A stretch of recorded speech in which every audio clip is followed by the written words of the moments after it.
और चलिए अब करते हैं सीट टू सीट विश्लेषण। लोकसभा चुनाव के पहले चरण के लिए नामांकन शुरू हो गया है। पहले चरण में उत्तर प्रदेश की 8 लोकसभा सीटों पर चुनाव होना है, यानी कि 19 अप्रैल को मतदान होगा।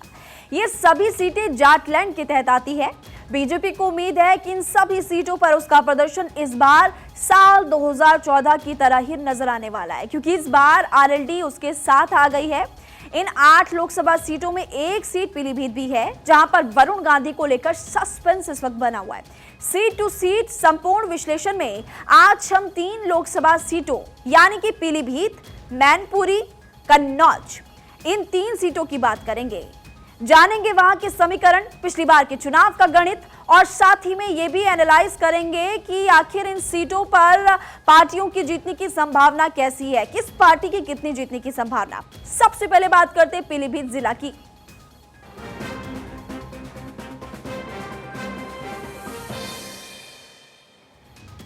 और जैसा कि हमने आपको पहले बताया कि सबसे पहले हम बात पीलीभीत जिला की करेंगे, जो कि इस वक्त सबसे ज्यादा इंपॉर्टेंट। उत्तर प्रदेश का यह जिला नेपाल से लगता हुआ है। इसके कुछ हिस्से उत्तराखंड से भी लगते हैं। सबसे बढ़कर हिमालय की तराई में स्थित होने के बावजूद इसकी भूमि समतल है और राजनीतिक रूप से भी यहां पर पिछले कई दशकों से ज्यादा उठक पटक देखने को फिलहाल नहीं मिली।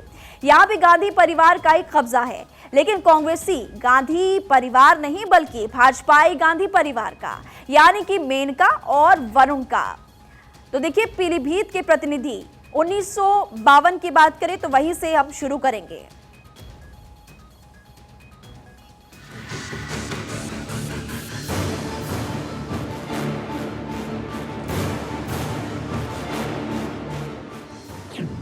पीलीभीत पर सस्पेंस बरकरार। बीजेपी वरुण को हटाने को तैयार। वरुण की जगह लौटेंगी मेनका। अब वरुण गांधी का क्या होगा?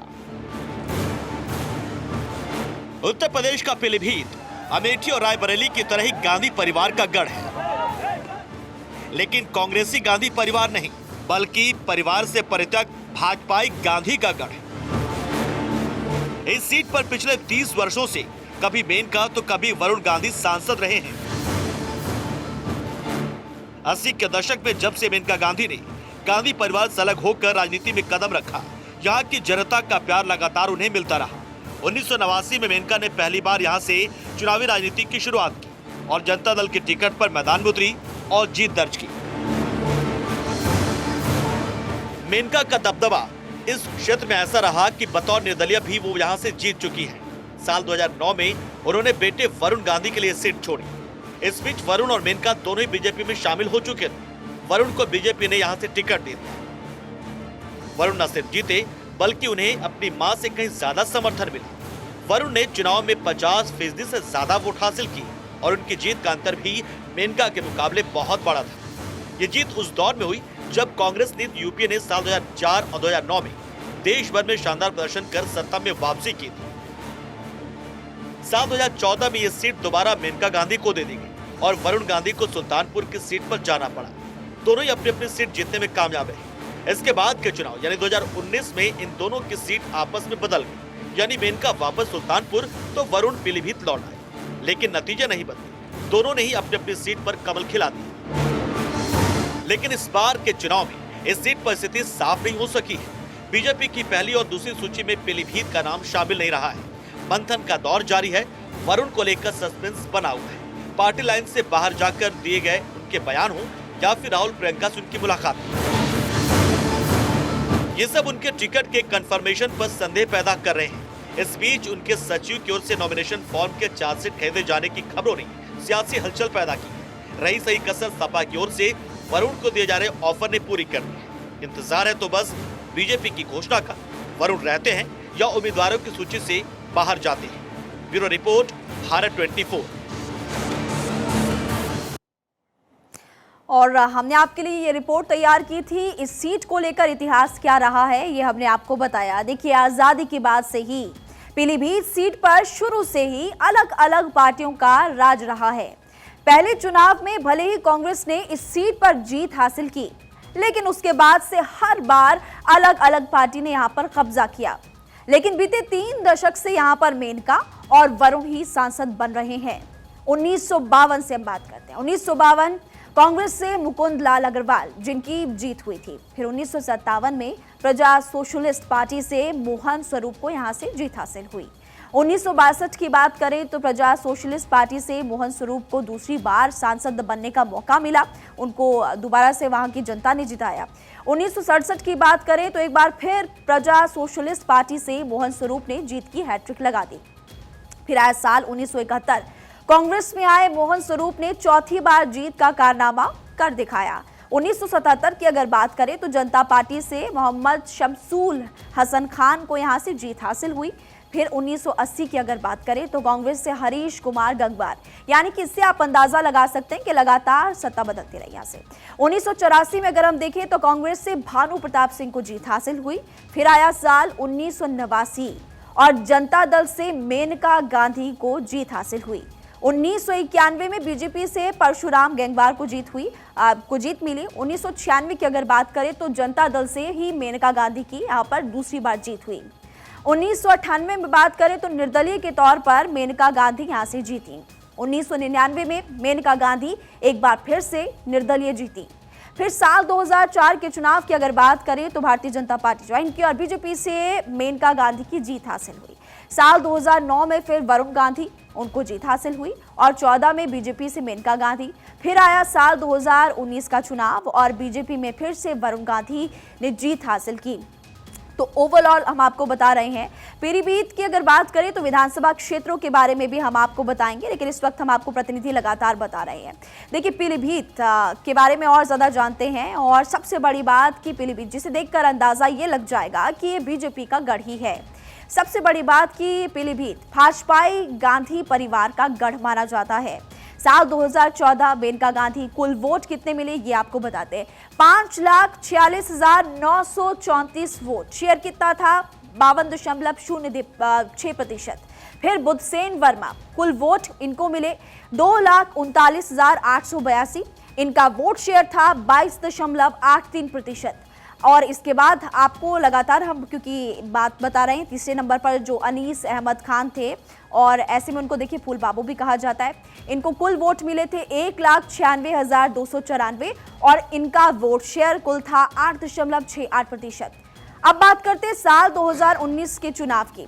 वरुण गांधी जीते। वरुण गांधी को कुल वोट मिले थे 7,04,549।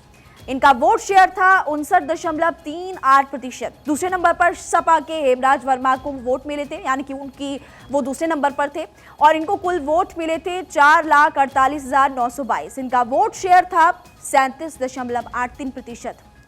फिर नोटा की बात करें तो कुल वोट मिले 9,973 और वोट शेयर 0.84%। पीलीभीत का नंबर गेम भी आपको अब हम बताते हैं। आखिर किस धर्म के कितने मतदाता है ये जानना भी बहुत इंपॉर्टेंट है। हिंदू की बात करें तो 70%, एससी 17% है, मुस्लिम है 26% है, सिख की बात करें 3.5% और अन्य की बात करें तो 1.5% है। शहरी और ग्रामीण आबादी को अगर हम देखते हैं तो यहाँ पर है शहरी आबादी की अगर हम बात करते तो कुल है 18% और ग्रामीण की अगर बात करें तो कुल है 82%। अब बात कर लेते हैं जातीय समीकरण की। 4,30,000 के आसपास मुस्लिम, इसके अलावा 2.25 लाख कुर्मी है, यानी कि अगर दलितों की हम बात करते हैं यहाँ पर तो 4 लाख के करीब है और ब्राह्मण की बात करें तो 1.7 लाख के करीब ब्राह्मण है और इसके अलावा 1 लाख सिख वोटर्स भी यहाँ पर फिलहाल है। तो लगातार हम आपको फिलहाल पीलीभीत के बारे में जानकारी दे रहे हैं। हमने आपको बताया कि क्या समीकरण फिलहाल बन रहे हैं और क्या क्या जातीय समीकरण है। अब बात करते हैं मैनपुरी लोकसभा सीट की। ये मैनपुरी लोकसभा सीट जो है ये सपा का गढ़ रहा है। इस सीट पर इस समय डिंपल यादव ही सांसद है। डिंपल उपचुनाव में मैनपुरी से जीती थी और बीजेपी ने इस सीट पर अभी तक जीत दर्ज फिलहाल नहीं की है। सपा इस सीट पर पिछले कई चुनावों से जीतती आ रही है, लेकिन समाजवादी पार्टी का किला ढाने के लिए, मैनपुरी में कमल खिलाने के लिए बीजेपी लगातार दांव खेल रही है और बड़ा दांव चलने की तैयारी भी कर रही है। अब यहाँ पर बहू बनाम बहू की चुनावी जंग देखने को मिल सकती है। सूत्रों की अगर माने तो बीजेपी मैनपुरी से दिवंगत नेता मुलायम सिंह यादव की छोटी बहू अपर्णा यादव को मैदान में उतार सकती है, ऐसी खबरें फिलहाल इस वक्त चल रही है। तो देखिए, ये लगातार हम आपको मैनपुरी के बारे में जानकारी दे रहे हैं। मैनपुरी लोकसभा निर्वाचन क्षेत्र की अगर बात करें, निर्वाचन क्षेत्र की संख्या है 21 मतदान की और इसकी तारीख है 7 मई 2024 को यहाँ पर मतदान होगा। नामांकन की आखिरी तारीख होगी 19 अप्रैल और नामांकन वापसी की तारीख होगी 22 अप्रैल। मतदाताओं से जुड़े हुए आंकड़े भी आपको जान लेने चाहिए। कुल मतदाता यहाँ पर 18 लाख के आसपास है। पुरुष मतदाताओं की संख्या अगर हम देखते हैं तो 8,05,000 के आसपास, और इसके अलावा महिला मतदाताओं की अगर बात करें तो यहाँ पर फिलहाल 9.9 लाख के आसपास महिला मतदाता है। मतदान से जुड़े हुए आंकड़े आपको जानने चाहिए। मतदान स्थल है 1603। मतदान केंद्र है 2098 और जोनल मजिस्ट्रेट है यहाँ पर 28। तो अगर मैनपुरी के विधानसभा क्षेत्र को हम देखते हैं, विधानसभा क्षेत्र, विधायक लगातार हम आपको बता रहे हैं मैनपुरी के विधानसभा क्षेत्र के बारे में कि मैनपुरी यहाँ से विधायक है जयवीर सिंह। भोगांव को अगर हम देखते हैं तो यहाँ पर फिलहाल राम नरेश अग्निहोत्री हैं और भारतीय जनता पार्टी के ही हैं। किशनी की बात करें तो यहाँ पर ब्रजेश कठेरिया है समाजवादी पार्टी से। करहल को देखें तो अखिलेश यादव समाजवादी पार्टी से आते हैं और जसवंत नगर की बात करें तो शिवपाल सिंह यादव फिलहाल यहाँ पर, और ये भी समाजवादी पार्टी से ही आते हैं। तो मैनपुरी के विधानसभा क्षेत्रों की जानकारी फिलहाल हम आपको दी, लेकिन मैनपुरी का नंबर गेम क्या है अब आपको ये भी बताते हैं। जातीय समीकरण देखिए 3.5 लाख यादव, इसके अलावा ठाकुरों की बात करें तो 1.50 लाख ठाकुर, ब्राह्मण की बात करें तो 1.20 लाख ब्राह्मण हैं और 1.60 लाख शाक्य। जाटव की बात करें तो 1.40 लाख जाटव है और 1 लाख लोधी राजपूत भी यहाँ पर, 1 लाख वैश्य। मुस्लिमों की संख्या भी 1 लाख के आसपास और इसके अलावा कुर्मी भी 1 लाख के आसपास। तो मैनपुरी का नंबर गेम आपको लगातार बता रहे हैं। मैनपुरी भी हॉट सीट है और ऐसे में इस बार देखिए यहाँ पर लड़ाई बहू बनाम बहू, बहू वर्सेस बहू हो सकती है, क्योंकि एक तरफ डिम्पल यादव यहाँ से क्योंकि चुनावी रण में उतरी थी और अभी भी फिलहाल सांसद वो हैं, लेकिन अब भारतीय जनता पार्टी को देखना होगा क्योंकि अपर्णा यादव को चुनाव लड़वाने की खबरें फिलहाल लगातार सामने आ रही है। तो मैनपुरी की जानकारी हम आपको एक एक करके लगातार दे रहे हैं कि आखिर क्या समीकरण इस वक्त मैनपुरी में नजर आ रहे हैं, और हमने आपको लगातार बताया कि संख्या किसकी कितनी है। जैसे कि ब्राह्मणों की बात करें, राजपूत की बात करें, मुस्लिम भी यहाँ पर बड़ी तादाद में रहते हैं और सबसे बड़ी बात 1 लाख के आसपास यहाँ पर मुस्लिम समुदाय के लोग रहते हैं। कुर्मी वैश्य 1 लाख के आसपास। राजपूत की बात करें, लोधी राजपूत जो होते हैं वो 1 लाख के आसपास है। इसलिए इन सभी समीकरणों को साधने की कोशिश लगातार यहाँ पर समाजवादी पार्टी हो या फिर कांग्रेस पार्टी हो या फिर भारतीय जनता पार्टी लगातार करती आ रही है।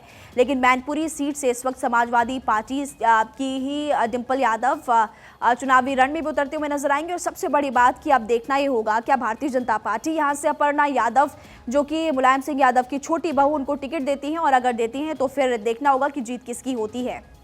अब बात करते हैं कन्नौज की। कन्नौज की बात करेंगे और यहाँ पर आपको बता दें कि ये भी सपा का ही गढ़। 1998 से ही मुलायम सिंह यादव परिवार का कब्जा इस जगह पर रहा। मुलायम के बाद अखिलेश यहाँ से चुने गए, इसके बाद डिम्पल यहाँ से प्रतिनिधि भी बनी, लेकिन बीते चुनाव में बीजेपी के सुब्रत पाठक ने उनको मात दे दी, जिसके बाद साल 2022 में मैनपुरी उपचुनाव से डिम्पल संसद भी पहुंची थी। देखिए कन्नौज लोकसभा निर्वाचन क्षेत्र, इस निर्वाचन क्षेत्र की संख्या है 42। मतदान की तारीख है 13 मई 2024 और नामांकन की आखिरी तारीख यहाँ पर 25 अप्रैल है। नामांकन वापसी की तारीख 29 अप्रैल की। मतदाताओं से जुड़े हुए आंकड़े आपको बताते हैं। कुल मतदाताएं इस जगह पर, इस लोकसभा क्षेत्र में 18 लाख। पुरुष मतदाताओं की बात करें तो लगभग 10 लाख के आसपास पुरुष मतदाता है और महिला मतदाताओं की बात करें तो लगभग इनकी संख्या है 8 लाख के आसपास। कन्नौज के विधानसभा क्षेत्र आपको बताते हैं और साथ ही बताएंगे कि वहां से विधायक कौन और किस पार्टी का। जैसे कि छिबरामऊ की बात करें तो अर्चना पांडे भारतीय जनता पार्टी की विधायक हैं। फिर इसी के तहत आता है विधानसभा क्षेत्र तिरवा, यहाँ पर कैलाश सिंह राजपूत भारतीय जनता पार्टी के हैं। और कन्नौज की अगर बात हम करें तो फिर असीम अरुण, और इसी के साथ साथ आपको लगातार बता रहे हैं कि बिधुना से देखें तो रेखा वर्मा जो कि समाजवादी पार्टी से है। रसूलाबाद की बात करें तो यहाँ से पूनम संखवार भारतीय जनता पार्टी की विधायक। तो इस लोकसभा क्षेत्र के तहत कुल आते हैं 5 विधानसभा क्षेत्र और यहाँ से कौन कौन विधायक को जीत कर आया है ये हमने आपको बताया। कन्नौज की बात करें तो मुलायम का गढ़, जैसे कि हमने आपको पहले भी बताया।